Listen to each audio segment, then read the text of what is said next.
को कांटों पर सोकर भी आ जाता है चैन। अरे कोई कारण होगा, कोई कारण होगा, कोई कारण होगा, कोई कारण होगा। नाग भी डस ले तो किसी को मिल जाए जीवन दान। नाग भी डस ले तो किसी को मिल जाए जीवन दान। और चींटी से भी मिट सकता है किसी का नाम और निशान। अरे कोई कारण होगा, कोई कारण हो, तो कोई तो कारण होगा। हम यूं ही सुखी नहीं होते, हम यूं ही दुखी नहीं होते। हमारे हर सुख के पीछे कोई कारण है और हमारे हर सुख के पीछे भी कोई कारण होता है। सीधी सी बात, दुख के पीछे हमारा कोई न कोई पाप कर्म होता है और सुख के पीछे हमारा कोई न कोई शुभ कर्म होता है। इस बात को बिल्कुल स्पष्ट समझ लो। भगवान चाहता है कि मेरे बच्चे सुखी रहें और बच्चे भी हम सब चाहते हैं कि हम सुखी रहें, पर हम सुखी नहीं है तो कोई कारण होगा, कोई कारण। वो कारण क्या है? एक ही कारण है, एक ही कारण। वो कारण है हम अपने उस बाप की, ईश्वर हमारा बाप है, अपने बाप की, अपने पिता की बात नहीं मानते। बस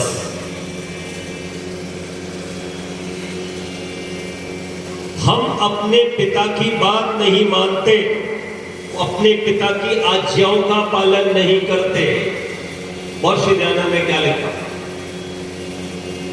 अभिशापद की व्याख्या करते हुए वो भक्ति को हमारे सामने सरल करके रखे। दुनिया के लोगों, भक्ति क्या है? ईश्वर की आज्ञा पालन करने में तत्पर रहना ही ईश्वर की भक्ति है। मतलब ईश्वर की बात मानना। और ईश्वर की बात क्या है? ये वेद ही ईश्वर की बात है, आज्ञा है।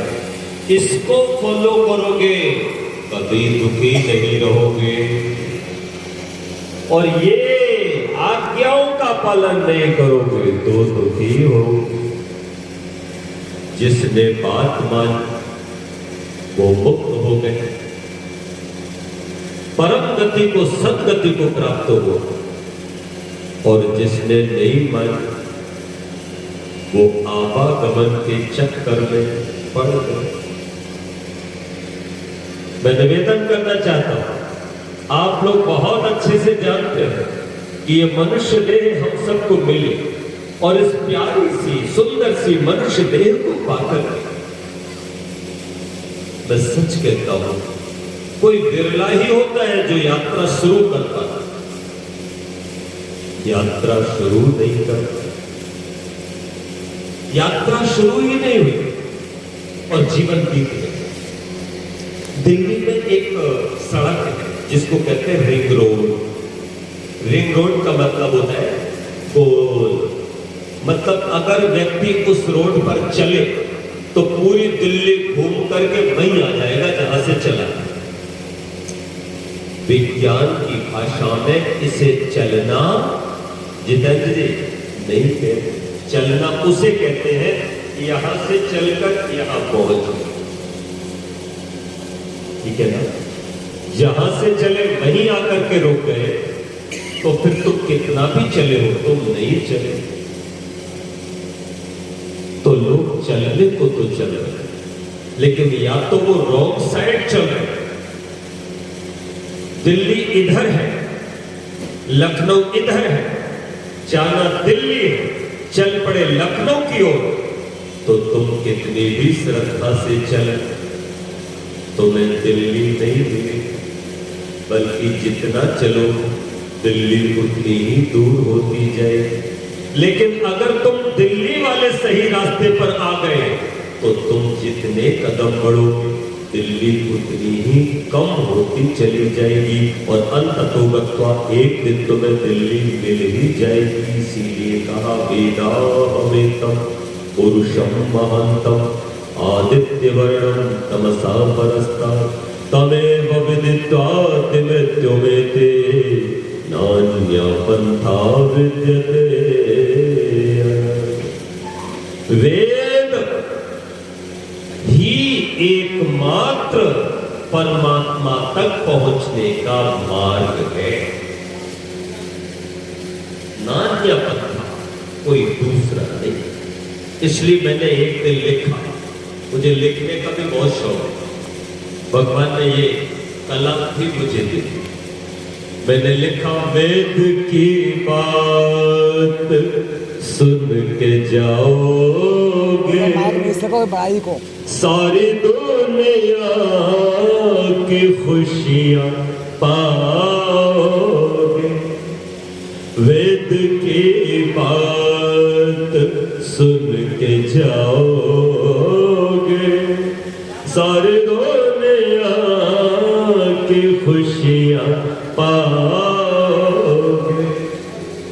वेद का रास्ता जो चुन लोगे, वेद का रास्ता जो चुन लोगे, ठोकरे उम्र भर न खाओगे, ठोकरे उम्र भर न खाओगे। वेद की बात सुन के जाओगे सारी दुनिया की खुशियां पाओगे। तुम मुस्कुरा के पढ़ो पढ़ो तो सही। प्रमोद जी आप तो मुस्कुरा रहे हो, ऐसे ही मुस्कुराते हो अच्छे भी लगते। मुस्कुरा के पढ़ो पढ़ो तो सही, जिंदगी भर मुस्कुराओगे, जिंदगी भर मुस्कुराओगे। वेद की तो वेद की बात ही पिता की बात है, पिता की आज्ञा है। पिता की आज्ञाओं का पालन नहीं कर रहे हैं, इसलिए हम सब बच्चे दुखी हैं, बीमारियां हमें लगी और बीमारियों से हम ऐसे जकड़ गए कि ये भोग भी हमें रास नहीं आ रहा। जैसे किसी को बुखार आ जाए तो रसगुल्ले अच्छे नहीं लगते, रबड़ी अच्छी नहीं लगती, कोई मटर पनीर कोफ्ते छोले बढ़िया से बढ़िया आइटम घर में बना दे कोई अच्छे नहीं। उसी तरह जो बीमार है ना, मानसिक रोगी, कौन कौन है रोगी? जो दूसरे की उन्नति से जलता है वो है। जो कम तोलता है, रिश्वत लेता है, झूठ बोलता है, वो है मानसिक रोग। पर नारी में प्रीति लगा है, ऐसा व्यभिचारी व्यक्ति है, बीमार रोगी, जो अपनी शक्तियों का दुरुपयोग करता है, वो है रोगी। ध्यान रखना, ऐसे रोगियों को और भोगियों को ये संसार रास नहीं आता, वो हमेशा दुखी रहे, कितना ही मिल जाए फिर भी रोते रहे।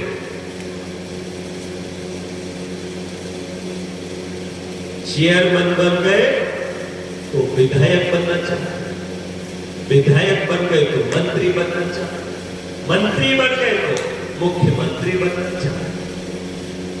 सांसद बन गए तो प्रधानमंत्री बनना चाहते, कुछ तो बेचारे ये इच्छा लेकर के ही दुनिया से चले। मतलब ये कि व्यक्ति अनंत इच्छाओं को पाले हुए इस दुनिया से चला जाए, प्यासा का प्यासा, तृष्णा न जीर्णा वयमेव जीर्णा। भोगों को भोगने की प्यास नहीं मिटी, खुद मिटी। और ये सबके साथ होता है, सबके साथ। बच सको तो बचो। भगवान तुमको संदेश दे रहा है, भगवान तुमको कह रहा है मैंने तुम्हारे लिए सारा ताना बाना बुना था, इतनी सुंदर तुमको मनुष्य देह दी थी, और क्या बना? ये मकान भी जर्जर होता जा रहा है, कितने दिन और रह लोगे? अरे अभी भी वक्त है, कुछ वक्त है, सुधरो, संभलो, सही रास्ते पर आओ। पिछले 4 दिनों तक मैंने बहुत कुछ आप लोगों को कहा। हमारे दुख के अनेक कारण हैं, कभी आगे फिर आएंगे तो उस पर और खुलासा करेंगे, बहुत अच्छे से चर्चा करेंगे। लेकिन आज मैं अंतिम में आप लोगों को ये कहना चाहता हूं कि भगवान की कुछ बातें मानने का आज संकल्प करो। वैसे 3 बातें भी अगर तुमको, 4 बातें आपको अगर समझ आ जाए तो भी कल्याण। छोटी छोटी पहले 4 बातें सुनो।